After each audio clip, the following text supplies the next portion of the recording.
వేములవాడ మాజీ ఎమ్మెల్యే రమేష్ బాబు గారి పేరును ఓటర్ లిస్ట్ నుంచి తొలగించారు. ఇక్కడ ఆయన పేరును ఓటర్ లిస్ట్ నుంచి ఎందుకు తొలగించారంటే రీసెంట్ గానే హైకోర్టు ఒక తీర్పు ఇచ్చింది. ఆ తీర్పు ఏంటంటే ఎవరైతే రమేష్ బాబు గారు ఉన్నారో ఆయన ఇండియన్ సిటిజన్ కాదు, ఆయన జర్మన్ సిటిజన్ అని చెప్పి హైకోర్టు ఒక తీర్పు ఇచ్చింది. ఇక్కడ ప్రస్తుత వేములవాడ ఎమ్మెల్యే ఎవరైతే ఆది శ్రీనివాస్ గారు ఉన్నారో ఆది శ్రీనివాస్ గారు 2009 సంవత్సరంలో రమేష్ బాబు గారు ఇండియన్ సిటిజన్ కాదు, ఆయన జర్మన్ సిటిజన్ అని చెప్పి హైకోర్టును ఆశ్రయించారు.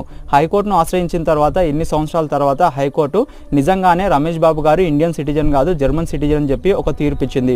ఈ తీర్పు ఇచ్చిన తర్వాత ఎవరైతే ఆర్డీఓ ఆఫీస్కి సంబంధించిన సిబ్బంది ఉంటారో ఈ సిబ్బంది రమేష్ బాబు గారి ఇంటికి వెళ్ళి వాళ్ళ గోడ పైన రమేష్ బాబు గారి పేరును ఓటర్ లిస్ట్ నుంచి తొలగిస్తున్నామని చెప్పి అక్కడ స్టిక్కర్స్ పేస్ట్ చేసిర్రు.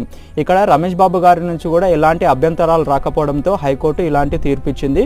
ఇక్కడ ఎవరైతే ఒక క్యాండిడేట్ ఎమ్మెల్యేగా పోటీ చేస్తారో అతను ఇండియన్ సిటిజన్ అయితేనే ఎమ్మెల్యేగా పోటీ చేయొచ్చు, ఇండియన్ సిటిజన్ కాకపోతే ఎమ్మెల్యేగా పోటీ చేయడానికి అవకాశం ఉండదు.